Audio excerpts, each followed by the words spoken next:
What are your general beliefs about the world? Do you think we're progressing or moving backward in recent years? What do the data say? These are a few questions to think about. The media often shows the negative picture: disasters, corruption, robberies, scandals, and things that scare people. You hardly hear about progress, development, innovations, and overall uplifting news. Yet progress happens all the time. A big advocate of showing the facts about the world was Hans Rosling, a Swedish professor, physician, statistics guru, data lover, and public speaker. In his posthumous book Factfulness, 10 Reasons We're Wrong About the World, and Why Things Are Better Than You Think, he wrote, "I'm not an optimist. That makes me sound naive. I'm a very serious possibilist. That's something I made up. It means someone who neither hopes without reason, nor fears without reason, someone who constantly resists the overdramatic worldview." If you've never heard about the man, watch one of his famous TED Talks, The Best Stats You've Ever Seen 2006, Let My Dataset Change Your Mindset 2009, Global Population Growth, Box by Box 2010, or How Not to Be Ignorant About the World 2014. Hans busted a lot of myths and stereotypes about the developing world and other worldwide issues through his speeches and interactive presentations. Preconceived ideas. The definition of a preconceived idea is an opinion formed beforehand without adequate evidence. It's very easy to have preconceived ideas even in the Internet era, where we're 2 clicks away from finding the correct answer. People like to form their own opinion. In some cases, the evidence and facts don't matter. Even if all the experts and scientists say one thing, there will always be someone claiming the opposite. It's not productive to argue with the second group.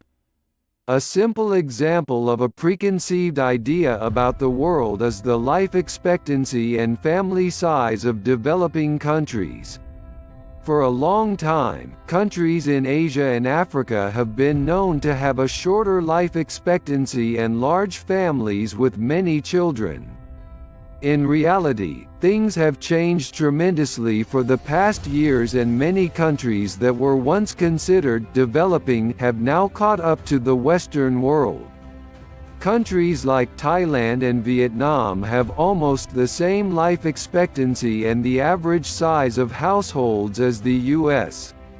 Certainly, there are still countries that face major issues and have problems to solve, but many of them are going in the right direction. If there was a key lesson learned from Hans Rosling, it's forming an opinion based on reliable data stats rather than a gut feeling. Presenting the data in the right format is half the battle won. Interactive, visually pleasing presentations. How could we make data sexier? Data is normally considered dry and boring, but when you put it into cool moving bubbles, then all of a sudden, the general audience starts to understand and believe in it.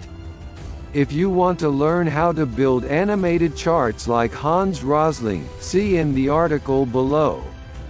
Facts or feelings? World issues would always exist, but it's good to acknowledge the things that are better off nowadays and learn from the good examples happening out there. The Gapminder Foundation, started by Rosling's family, does a good job of promoting basic global facts and challenging common misconceptions.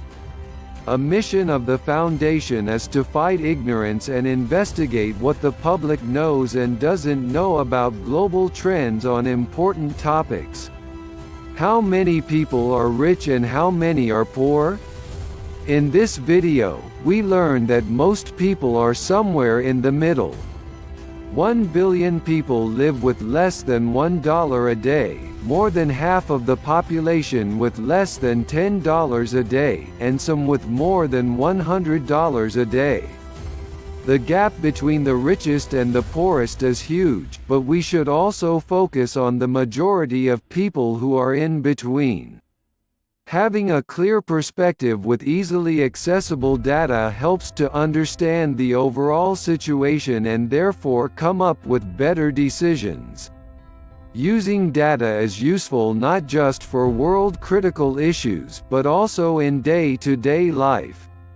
You can start making more data-driven decisions in your work for how to manage the next big project or better promote a product to clients, and even in your personal life for daily spends, online shopping, insurance, and so on. Data is cool. A couple more positive data facts about the world. In the last 20 years, the number of people living in extreme poverty decreased by half. 80% of people in the world have some access to electricity. The income per person doubled since 2000. Child mortality has fallen by more than half since 1990. The installed capacity of renewable energy worldwide grew by 80% since 2010. In tough times, let's remind ourselves of the good things in life. The world is not always so terrible. Sometimes it is, but also a lot of good can be found if you search for it.